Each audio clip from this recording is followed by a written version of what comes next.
Good morning, Terry. Harry, here is your 539. Looking nice and dry down inside. Nice and dry on the outside. Sitting here on my flathead.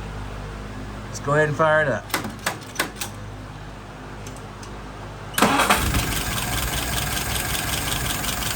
Outstanding. Let's go ahead and look down inside. All right, no drips.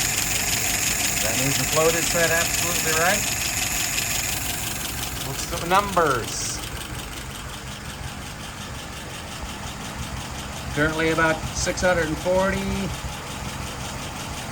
Yeah, there you go. Came back up, 650, 660, looking good. Fuel pressure, 2.75. Vacuum, pretty good there, just about 23. I like that.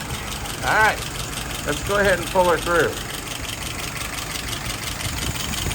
Nice and slow and easy at first.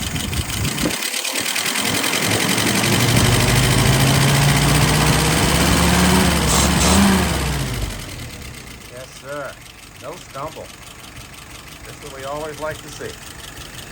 All right, my friend.